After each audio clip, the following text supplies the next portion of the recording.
राधे कृष्णा आप सभी को। पौष मास के शुक्ल पक्ष में आने वाली पुत्रदा एकादशी इस बार 24 जनवरी की है।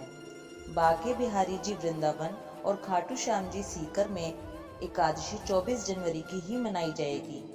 कथा शुरू करने से पहले आप कुछ बताना चाहूंगी। दशमी की रात और एकादशी के दिन चावल नहीं खाने चाहिए। एकादशी और द्वादशी के दिन तुलसी नहीं तोड़नी चाहिए, इसलिए पहले ही तुलसी तोड़कर रख लें। एकादशी के दिन घर में गंगा जल के छींटे जरूर लगाएं। ब्रह्मचर्य का पालन अवश्य करें। जो लोग व्रत नहीं भी रखते हों वो भी एकादशी व्रत कथा और आरती जरूर सुने। एकादशी के दिन तुलसी जी की धूप दीप से आरती करनी चाहिए, लेकिन इस बार एकादशी रविवार की है, इसलिए तुलसी जी की पूजा नहीं होगी।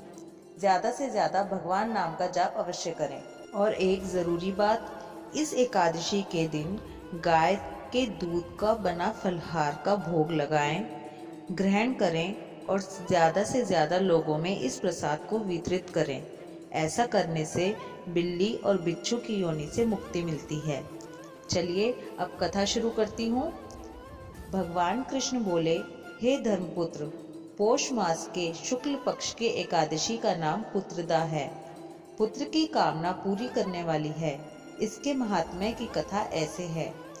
एक समय भद्रावती नगरी में एक सुकेतुमान राजा राज्य करता था। उसकी स्त्री का नाम शैव्या था। विश्व विभूतियों से भवन भरा था। द्वार पर चिंतामणियों का प्रकाश था, परंतु राजा की आंखों में अंधेरा सा प्रतीत होता था, कारण कि उसके पुत्र नहीं था और वह स्वर्ग के सुखों को नरक के समान कहता था। पुत्रेष्टि यज्ञ हजारों किए, सफल एक न हुआ। देवताओं को लाखों प्रणाम किए, आशीर्वाद एक भी न मिला। बेचारा हार गया और बुरे बुरे विचार करने लगा, क्या करूं? विष खा लूं और भूत बन जाऊं तो अच्छा है, परंतु यह चिंता अच्छी नहीं। फिर विचार करने लगा, आत्मघात करना महापाप है। इस चिंता से छूटने का उपाय वनवासियों से पूछूं। घोड़े पर सवार होकर वन विहार करने लगा। पशु पक्षी इत्यादि जीवों को पुत्रों के साथ खेलते हुए देख मन में कहने लगा, मेरे से यह भी सौभाग्यशाली हैं। आगे चला तो एक सरोवर मिल गया। उसमें मछलियां, मेंढक इत्यादि पुत्रों के साथ विलास कर रही थी।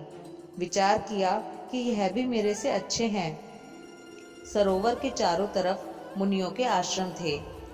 राजा घोड़े से उतरकर मुनियों की शरण में गया और प्रणाम करके पूछा, आप कौन हैं? मुनि बोले, हम विश्व के देवता हैं। इस सरोवर को पतित पावन समझकर स्नान के लिए आए हैं। आज पुत्रदा एकादशी का पर्व है, जो पुत्र की इच्छा पूर्ण करता है।